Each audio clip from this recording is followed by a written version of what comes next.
I always consider these like the mystery walls. You know, when company comes, Right. they're like, where's the fridge?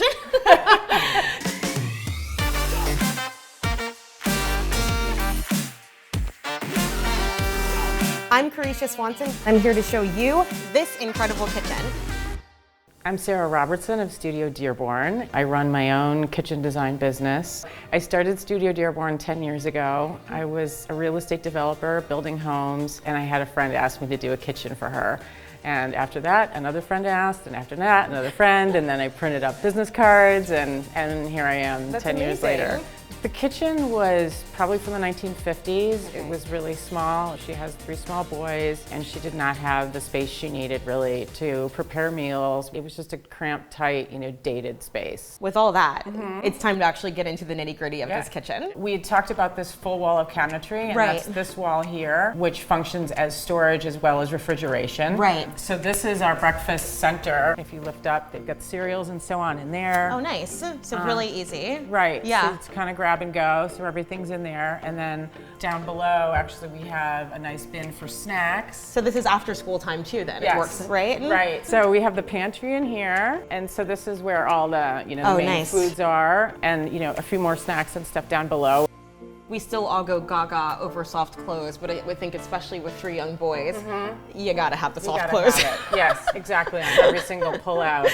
I always consider these like the mystery walls. You know, when company comes, Right. they're like, where's the fridge? Hey, Which is that's hidden huge. behind the panel. Yeah, big enough for those growing boys to accommodate all that food. They're kind of all perfectly balanced, so that the pantry same size as a refrigerator. I noticed here that you left this opening at the top, and this is Right. really for decoration. I see cookbooks up there. We just wanted to give it a little bit more of an open, airy feeling. Yeah. We felt like this space could feel heavy, and also have a place for her to put some collectibles.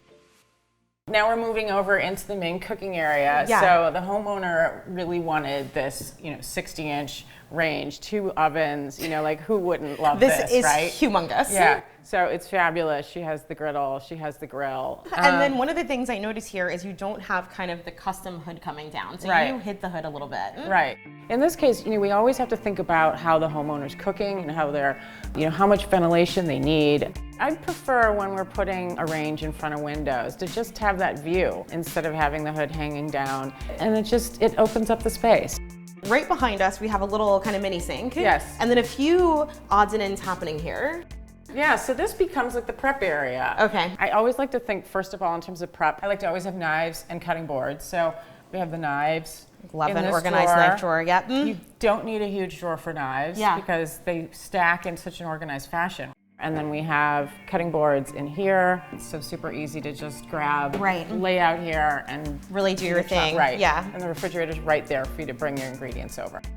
We have the wooden cutting boards over here. yes. So this is the wooden collection. Yes. Because we wanted to keep everything balanced, Yes. right? And symmetrical. So we had 2 Yeah. storage spaces, so it allows them to sort of keep them compartmentalized. I want to know what's happening here. This is the fanciest little paper towel holder. This is like my favorite thing ever. So paper towel drawer. So the paper towel, obviously super easy to grab right here.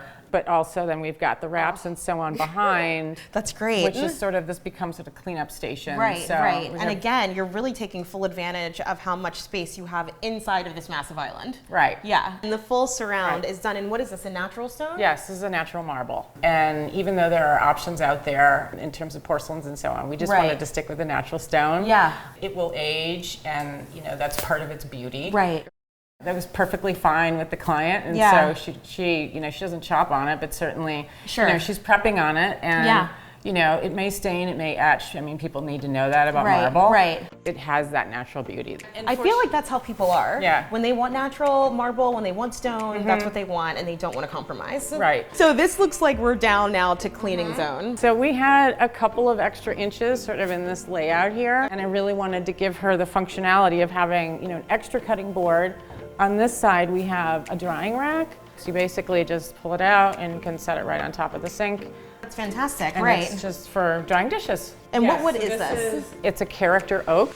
We used that throughout, and we actually brought it up in the ceiling as well. We decided that we wanted to bring in a little bit more and make the ceiling kind of special. It feels really warm and cozy because you've done that, even though again it's a bigger space. Right, right. You also have obviously done a different finish on the cabinets around here. Is that something you typically do, is mix it up a little bit? Yeah, I love to mix it up. Yeah. I feel like otherwise a space can be sort of overpowered with one finish. Right. So we picked a really nice natural tone for the cabinets, but not a white. Right. To kind of keep it feeling warmer.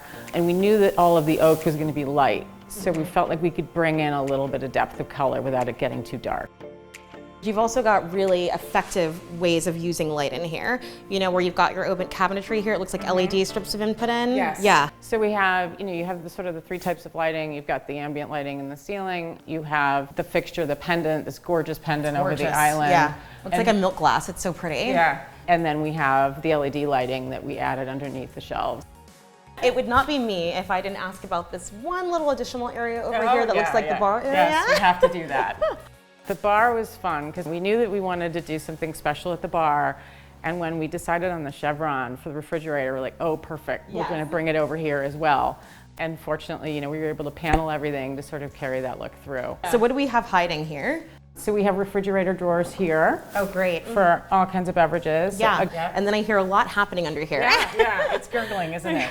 It's so that's and it's there making it is. ice. It's making ice. On demand. And then great, all their glassware is here, which makes it super convenient to kind of make your own cocktail and go.